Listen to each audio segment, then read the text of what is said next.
The Guardians have done the unthinkable. They've swept the Detroit Tigers. They beat Tarek Skubal. They've defied logic, so much so that they have broken the reasoning of Major League Baseball fans, and all they're doing is left screaming, they can't keep getting away with this. Tanner Bibee of the Guardians, and you're listening to Locked On Guardians. You are Locked On Guardians, your daily podcast on the Cleveland Guardians. Part of the Locked On Podcast Network, your team every day. Welcome on in to another fantastic episode. Lots of good things to talk about. On today's Locked On Guardians, get your brooms out and ride them all the way to Minnesota because the Guardians are sweeping, and apparently there's witchcraft going on as well. This is Locked On Guardians, your daily ticket to Cleveland Guardians baseball, because for the next half hour, we're taking you inside the Guardians, the majors, the minors, the draft, and everything in between. We do it every day here on the Locked On Podcast Network. Your team, your Cleveland Guardians every day. I'm Justin Lada. I've been here since September of 2022, just celebrated 3 years, and I've spent 18 years covering the Guardians minor league farm system, providing prospect analysis and scouting reports. I brought out the sweeper, not the broom, but my little sweeper. For those who are longtime followers, you know this. Where's the Rally Dino? Where is he? Rally Dino is... Where is it? He's currently upstairs. Rally Dino, 16-5 since the introduction of the Rally Dino. I'm Jeff Ellis, one of your two co-hosts here. One of the first people brought on when they decided, baseball, let's do that. For that, I was a national writer at Scouting 24/7, focused on prospects in the draft. I want to thank you for making today's episode your first listen today and every day, wherever it is you get podcasts. And a big shout out to all of our everydayers. I was going to say, David. David's like, we got to start making shirts. I'm like, if this team makes the postseason, maybe we do have to find a way to make Rally Dino shirts. I think he's got one. Yeah, shout out to Everydayer Anthony, too, who wants a shirt made that says, why not us? Why not Cleveland? Yeah. On today's episode of Locked On Guardians, we're going to talk about Stephen Vogt. Can he win? Should he win Manager of the Year again? We'll talk about the Minnesota series coming ahead, and if the Guardians have to beware of a letdown. But we will first start talking about the Guardians sweeping the Tigers on the road, beating, I don't say they beat the ace, but they beat Tigers, and they didn't lose to their ace. And it is literally breaking the logic and the minds of Major League Baseball and its fans. Before we jump into the fun stuff today, this episode made to you is possible by 5 Hour Energy. Enough with boring, flavorless caffeine. It's time to give your caffeine a flavor upgrade with 5 Hour Energy. Go to 5hourenergy.com or Amazon today. We are running out of words. We really are running out of words to talk about how this team keeps doing what they're doing. They had so much traffic earlier in that game against Skubal, more than they normally do, right? They had 9 base runners against him in 6 innings, which is unusual for them because normally outside of Lane Thomas's grand slam, which, obviously was one of the guys not available on Thursday, they have pretty much no history of him beating him. Not recent anyway, outside of that game. So when they had that much traffic early on and Tanner was matching him, pitch for pitch at that point, I was like, they might do this. Like, they just might have a chance. And then we didn't come out for the 7th inning. I was like, I don't know if the Guardians bullpen has any energy left, if they have enough left to hold a lead. But I was like, they might do this. And then José Ramírez hit the home run. Haven't gotten anything from José Ramírez this entire series for the most part, outside of the birthday walks. And he finally comes through because he's José Ramírez. And, of course, he was going to at some point, especially against Detroit. Tanner, again, matched Skubal pitch for pitch. And the bullpen somehow had enough left. Kolby Allard had plenty left because he hasn't pitched in a week. But, hey, you go ahead, Kolby Allard. You go ahead and you throw a high leverage situation. You know what? You're going to be just fine. Hey, Tim Herron, 3rd day in a row? Yeah, sure. Why not? Get it done, Tim. Why not? Hunter Gaddis, you're going to close the game out. Okay, sure. Why not? My brain might be broken, honestly. And that was the thing. Like, I was like, we're going Herron 3 days in a row. That was probably the biggest blow back my hair moment for me, just because it's like 3 days in a row is a lot to ask for a guy who, had been sent down multiple times this year, has been struggling. And especially like he goes out and he walks the first guy. I think he's down like 3-1 to the second guy. And he's going to walk 2 guys here to start and said double play. So sometimes you're better to be lucky than good. That felt like one of those moments to me. Yeah, I haven't looked at the the savant statistics in this one, but like the bigger takeaway for me is like they didn't because Skubal is Skubal. You knew you weren't going to get those opportunities against their pen because he was going to go deep. They did have a lot of traffic, and then they were very specific in the attack angles, right? Like that they were going out and trying to do a lot of matchup stuff late. And, it was successful. It worked. And they swept the Tigers in Detroit. Earlier this year, they took 3 out of 4 in Detroit and then lost 3 in a row in Cleveland. So it seems like hopefully that is not going to be the case. We're not going to see a continuation of these two teams struggling. But even if someone, like I know we've had a lot of Tigers fans in the comments at points being like, oh, you're just lucky. Tigers' expected batting average today was 160. Like Cleveland's 228 isn't great. A 160 is one of the lowest I've seen all year. The Tigers were not taking good cuts in this one. They were struggling. Tanner was fantastic. That's 3 great starts in a row. Expected batting average of 160 is very low. And, it's a situation where Tanner and, Skubal and Bibee were both great. I think against Skubal, yesterday we had a Tigers fan talk about that there was more hard hits off of Williams than the Guardians had altogether. There was more hard hits off of Skubal today than the Tigers had. Like, he outpitched Skubal. He did. They had 8 hard hits on Skubal. They had 4 on Melton. I mean, they were hitting the ball hard today. Where they had 5 total for the Tigers, 3 of them to Spencer Torkelson. But yeah, they were actually doing some relative damage. Now he's still Derek Skubal, so he was still fantastic. But then they got to Melton for the 2, which again I was going to bring up. Like one of the things we'll see with some of these statements are people being like, "Oh, I can't. If I was it'd be great to face Cleveland." This Detroit bullpen is a dumpster fire right now. There's no 2 ways around. It is a full-on dumpster fire. It is a bottom 4 bullpen in the second half. It might be down to bottom 3 bullpen again today. Troy Melton, he gave up the lead. That's where the loss is. It's not on Skubal, it's on Melton because he had the home run to Jose. In September, their ERA is 5.15, not counting today. Even so, it's going to get worse, and their FIP is 4.91. That is 24th worst in baseball. Yeah. So, and that's an improvement because they were 25th. Their 25th worst FIP in baseball in the second half. So it's actually better. Those numbers are an improvement for them relative to where they've been, which speaks to the levels. And yes, they're missing Kyle Finnegan, and Finnegan's been a fantastic addition. But the problem is, outside of Finnegan, no one else is really doing their part. So Tarek Skubal is great. Flaherty has had his ups and downs. Like their offense, as we saw this weekend, is not clicking on all. BABIP matters, and just BABIP matters. Like we're going to talk about, back in May, I was like, the luckiest team in baseball is the Detroit Tigers. The unluckiest is the Cleveland Guardians. When you look at BABIP, yes, hard hit can affect that. Speed can affect that. But Detroit, we've seen this regression to the mean because the BABIP, when you have Javi Baez and Zach McKinstry with 380 BABIPs, it's just not going to stay. It's the same thing like last year, Brent Rooker, right? Everyone's like, oh, he had a 360 BABIP. He can do that because he hits hard. You know what he has this year? He's got like a 310 BABIP, and his numbers he's still a good player, but like no one rocks a 360 outside of Aaron Judge or Shohei Ohtani consistently. That regression has come hard for Detroit, and Cleveland went from being pretty much bottom in BABIP all year, like below league average, below the average we've seen, to being more middle of the pack.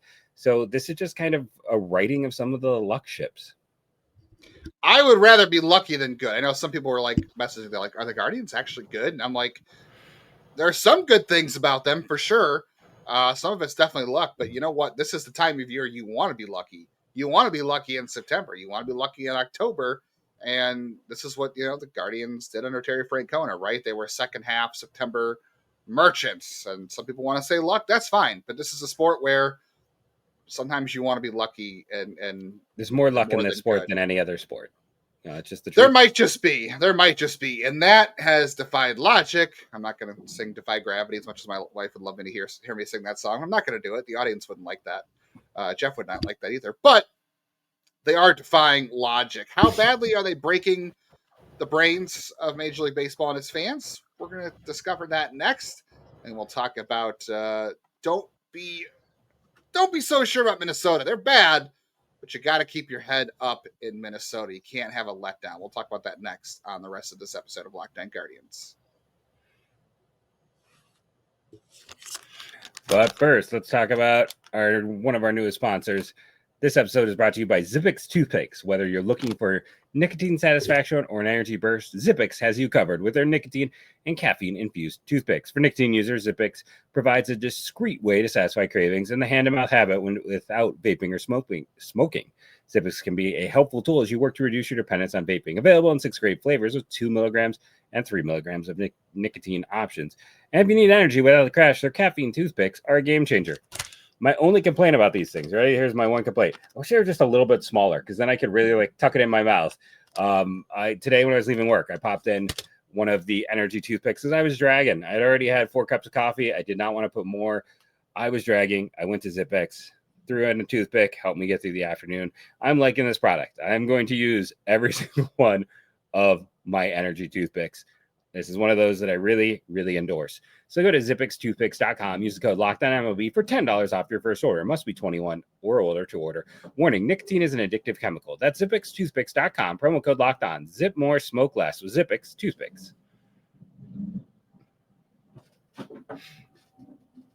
Gonna need some of those in the postseason when the Guardians get there. All right, let's talk real quickly about how the Guardians are breaking everyone's brain across Major League Baseball. So Jeff Passan had a great tweet on Thursday. It was an interesting tweet. He said the Guardians are a well-run organization. Then he proceeded to list all the reasons that they haven't been, or they're not good. But the fact that they're also good despite these things, I think, is what he was trying to point out. People did not like that, Jeff. We have a tweet here. If you're watching on YouTube, the quote tweeted Jeff's tweet and said, "They are not a well-run organization." Well, I got news for you, dude. They are. I mean, ownership and front office, those are two very different things. I think we all can agree that ownership they could spend a little bit more money. Should spend a little bit more money, but as far as everything else, they are a well-run organization. So people cannot. I mean, this is a team that's literally doing this every single year. I mean, they know 2021, 2023. Maybe they're every other year teams. They're only good the years Bo Naylor's good in September or not good in September. I don't know.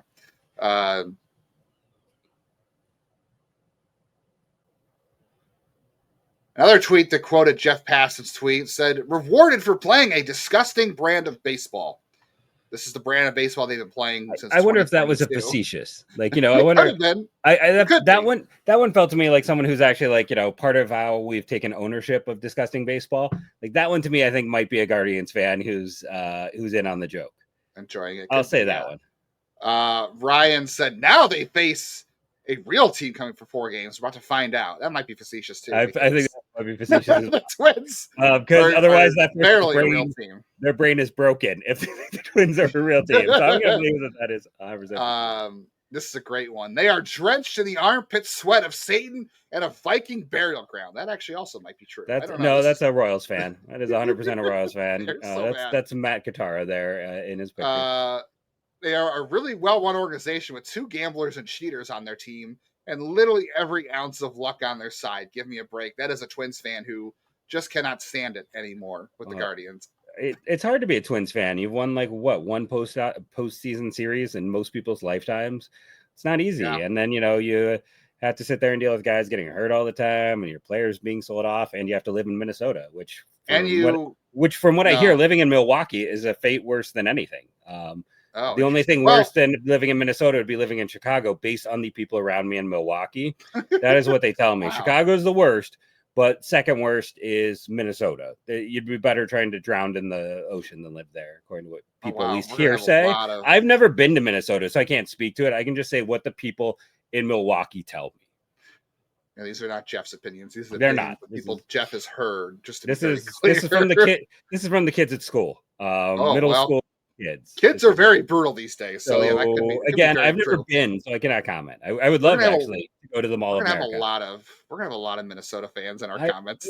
I would love to go to Mall of America. I'd love to go. I just haven't had that opportunity. But according to people in Milwaukee, that is the case. Yeah, and how about this one? We got a Yankees beat writer of all people. So this gave the Guardians some bulletin board material. "The Yankees should spray additional champagne if they get to face the Cleveland Guardians in the wild card round.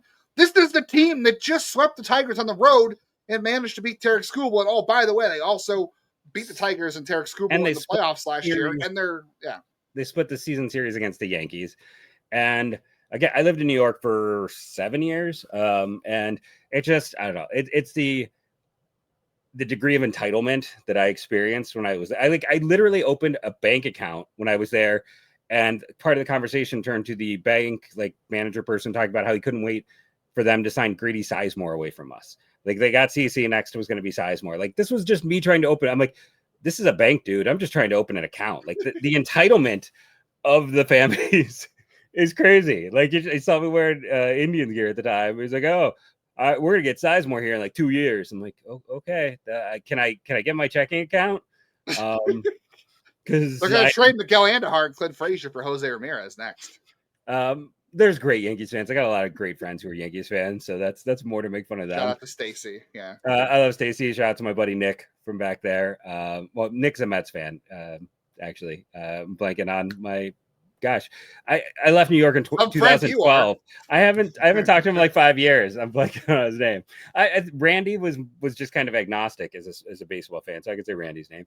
But yeah, it's no, my buddy Nick Dunkley, he was there. So I got lots of Nicks in New York. But yeah, I just think that's a weird statement for a reporter to kind of go out there and make. Like, I mean, I know technically, I guess we're reporters. And I'm talking as much crap right now as him, so maybe it's not that weird. But I'm not like official like thing. Like I'm having fun with it. But it's like I said, is Cleveland's offense good? No. Not by any means. Is their bullpen good? Second best FIP in the second half for a bullpen, in spite of all their struggles, in spite of the up and downs. The bullpen's been okay. Is their starting pitching good? It's been really good. And it's the best in baseball this month. That's not even including today's. They have the best FIP in baseball this month among starting pitching. And do you know how you have a good bullpen right now?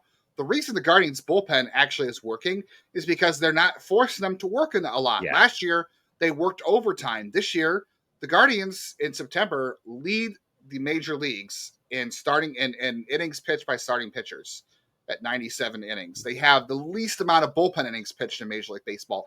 That's how you have a good bullpen when you're a man down. The starting pitching, when you're men down, whatever, that starting pitching steps up and they take all the innings. And Bibee's throwing a complete game. Cantillo's throwing 8 innings. Sacconi's throwing 8 innings. Gavin Williams is striking out 9 and 6 innings. Lowest ERA and 5th lowest FIP. And oh, by the way, the offense. You said the offense isn't good, not including Thursday's numbers. The offense is passable. It's a 105 WRC plus in the month of September. That's why this is working. This is the formula for the Guardians. This is what they've been using for over a decade now. Have an offense that's middle of the pack. Maybe you get to 10th once in a while. Great starting pitching. And then you have some good relievers, even though they're down some of them. The starting pitching is great again, and the bullpen has not had to work as hard. That's why this works. Yeah, the starting rotation is taking care of business and working overtime right now. And the bullpen is benefiting.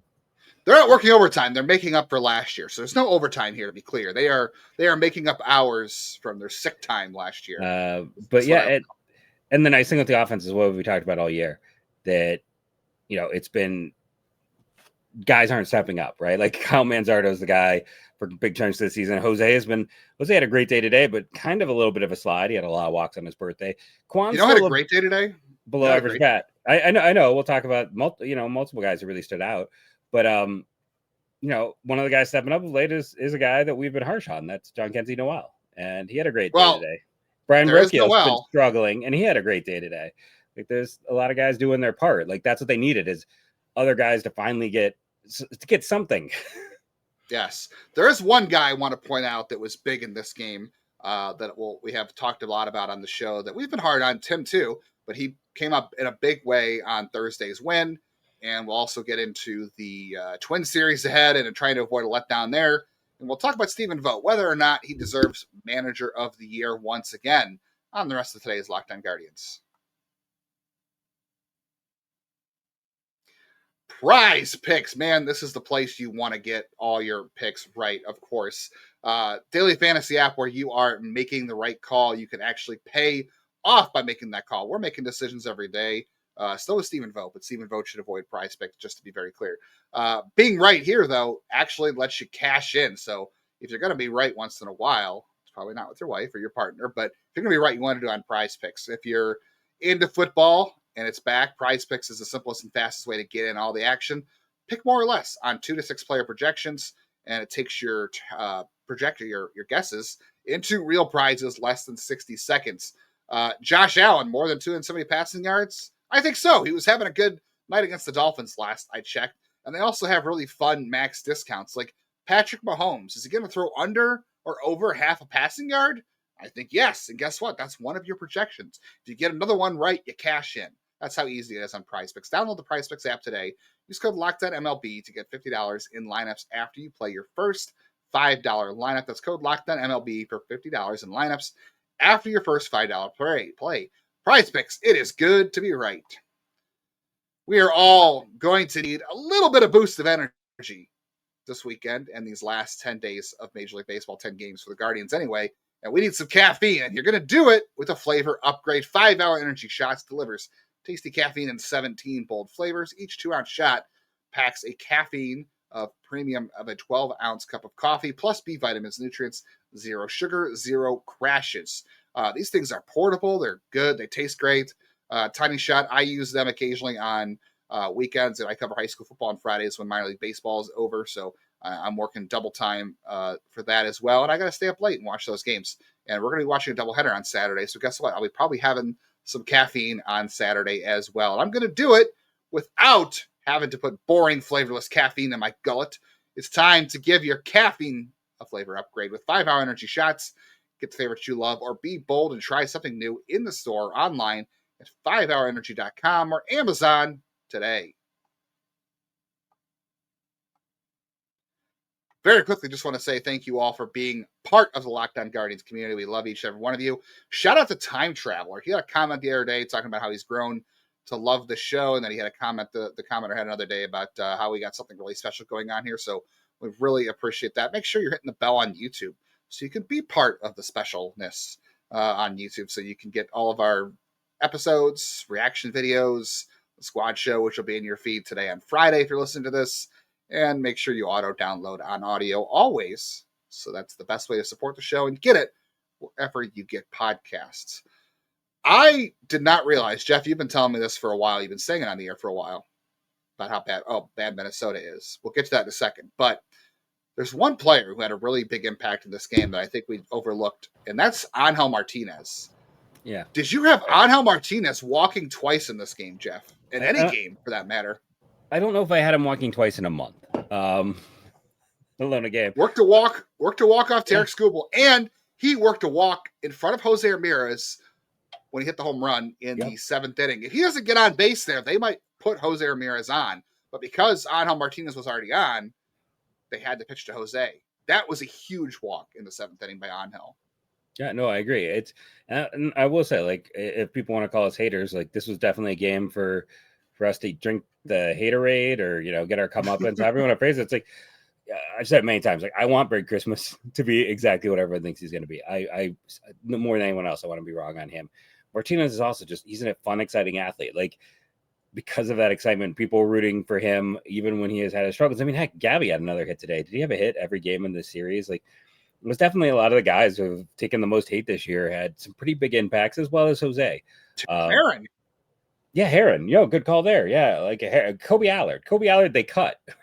You texted me, I don't want to go to Tim Heron 3rd day in a row. And I said, I don't know about going to Kobe Allard here. But guess what? They worked out.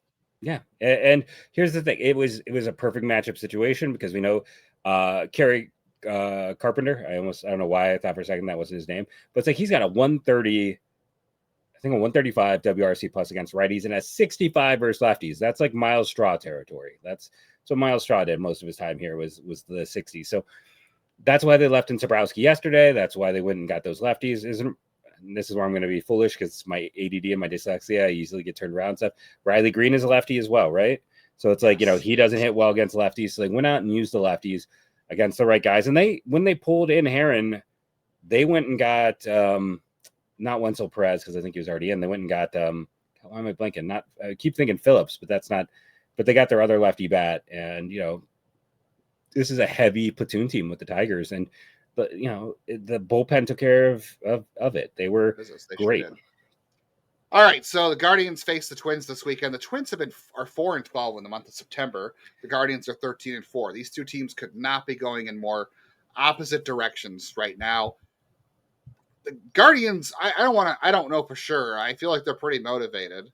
All I have to do is look at that Yankees reporter tweet saying that the Yankees would be popping champagne before they even face the Guardians in the playoffs. But I just want to be careful of emotional letdown in Minnesota. This was a very tightly, well-played series that had you, gripping the dashboard pretty heavily.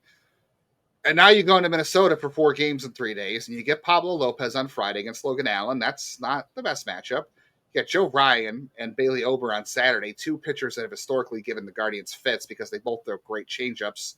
And then you got Simeon Woods Richardson, who, is whatever. But I don't know. The Twins are going in a very bad direction. They're not a good team this month. They got swept by the White Sox. You got to keep that there. Like, I don't want to sit there and say they have to win 4 because sleeping a doubleheader is hard, but you kind of have to. And it's, make no mistake, the Twins, good or bad, this is going to be difficult. The Twins would love to pop the Guardians' bubble. They would love to get them, knock them down, and ruin their excitement about the end of the season here, because that would be kind of the best thing for them this year, especially their fans too. We know their fans would love it too if they ruined the Guardians' postseason comeback. And the Guardians themselves have to be careful of the emotional letdown too, because like I said, they expended a lot of energy in this series. The bullpen is going to be it's going to be a little bit gassed, so they're going to need big outings this weekend from Logan Allen, Parker Messick, Slade Ciccone, and Joey Cantillo. Got to keep it going. Agreed. I was going to pull up some stats, but Fangraphs is apparently down, so that's not going to work. But yeah, I think the one thing I'll say is, for all of their struggles, or although they could have had many points this year where it's been a letdown, I think they know that it's every game is a playoff game. I'm not as concerned overall because I feel like they know that there is no room to let up. Like that, this isn't a situation where like middle of the year where you might look past someone. I think they are fully looking at every single series. You just got to treat every game like it's a postseason, because right now, the problem for them in general is that they're struggling. And this Minnesota team, Brian Buxton and Austin Martin, who was a player that I really liked in his draft year, have been fantastic over the last month. Former Guardians draft pick. Yeah, he was. Luke Keishol, who I've never been super high on, has been really solid. Trevor Larnock's having a good year. Royce Lewis has found his swing. Like, they do have some really nice offensive pieces right now. And as you mentioned, they're facing some good starting pitching who've had some health issues this year. So for all of their struggles, I don't think it's going to be a cakewalk, but I think much like what we talked about with the Tigers, the big thing with the Twins is getting in that bullpen, because they traded away their entire bullpen. So, it's all about trying to get into that bullpen and kind of seeing what you can do. It's very similar. I think the Twins do, I could be wrong in this case, and again, I can't check because Fangraphs is down, but I believe they might have the worst bullpen in the second half. I believe that is what I saw when I looked at it earlier this week when I was looking at Detroit's data.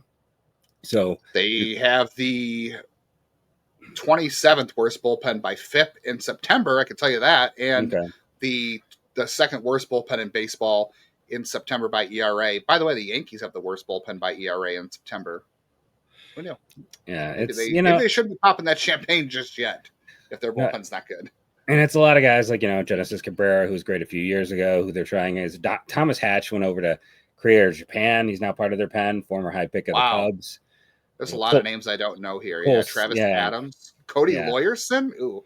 Here's a question for you real quickly before we run out of here. We'll have to push the Stephen Vogt topic off to Monday, which would be more appropriate if they come away with 3 or 4 wins in Minnesota. Who's the 27th man going to be? Because I've been looking at the roster. Everybody gets 27th man on or I guess in this case, it'll be the 31st man because it's September. Yeah. Everybody gets an extra player for the doubleheader. The only guys in the 40 that could be called up are it won't be John Means. John Means is going to start for Columbus this weekend, so it's not him. The only options are Doug Nikhazy, Franco Aleman, or Matt Crook. Can I throw another name at you? Yeah. Has Austin Peterson had a recent start? So he pitched in relief of John Means on Sunday. He piggybacked John Means. He's scheduled to go Friday. They could skip him on Friday night, and we'll see what happens. And just keep call your him eye to on Minnesota. That. Yeah, and they have an open 40-man spot. Yep. So, and they're going to have to add him in the offseason anyways. Yeah. It would not. I don't know. I'm not really sure. I mean, no matter who they call up for that extra spot, if it's a reliever, it's going to be a guy you don't want pitching unless they're up by a ton of runs or, God forbid, down by a there's ton not of a runs. reliever worth getting. And Peterson, being a command control specialist, who's had Might some be really the good. guy Like you I think he's want. like if you are in the playoff hunt, do I want Doug Casey? Do I want Austin Peterson? 100% is Peterson. Like that's not even close. It's not even like Or the is best this arm the time they. you Go call ahead. up? Do you call up Franco Alamont? I don't know. He did have a good He had a outing good the other day. but it's like I think you need someone you can start with some of the bullpen usage being high of late. Like I think you want someone who can give you 4 to 5 innings. Like you need that, especially with the doubleheader. So I think it's got to be a starter. And again, I can't look at the data on my end because I can't get to work. But it's like the Twins hit lefties relatively well. I want to say it's not a huge weakness for them. So going to Ninkasi isn't like a huge advantage, lefty righty. So I think again, really pay attention. Doesn't throw strikes, so yeah. You know. So I really think you got to pay attention. If Austin Peterson doesn't pitch on Friday, it's going to tell you a lot. Yeah. The Twins are average against lefties, 99 WRC plus against right-handers, which is pretty good. A 99 actually is good against lefties. It's probably upper half of the league, I would bet. 98 against righties, so they're pretty mid. It doesn't make a difference who you bring up for them. So I don't know. I am definitely putting my hat in the Austin Peterson bucket, but the thing That's what I'd like to see. I don't think it's. I mean, you don't want him to pitch. So that's the thing. You want him to be called up, but you want him to pitch, unless for some reason which they could be up by a lot. If you torch their bullpen, you could be up by a lot, and that could be a reason to use Peterson. I mean, don't you kind of need another starter with the doubleheader? No, because they've been using a 6-man rotation, so you have. Is it going to mess things up with how long Allen's been like inactive? They skipped him on purpose. And Kobe Aller didn't pitch for like 12 days, and he just came out and fired. And Junis didn't pitch for 7 and gave up a 2-run home run. Like it always makes you nervous when guys sit for a while. Yeah, for sure. I mean, Zach Kent hasn't pitched in forever, but you don't want him pitching either. But he might have to. So I'm still banking on Peterson as the call up because they have the spot open. But again, you don't really necessarily want to see him unless you're up by a lot of runs. So we'll see what happens there. All right, we'll be back on Monday. We will talk Guardians, Twins, 4 games in 3 days. We'll have updated playoff math, scoreboard watching. You want the Mariners to beat the Astros this weekend. You want the Red Sox to lose this weekend. Yes. You want the Tigers to lose in theory too, and you want the Guardians to win. That's where we're at. Yep. We'll talk about Stephen Vogt's Manager of the Year candidacy on Monday or Tuesday as well. If this all goes well, we still have to get to Josh Hartle.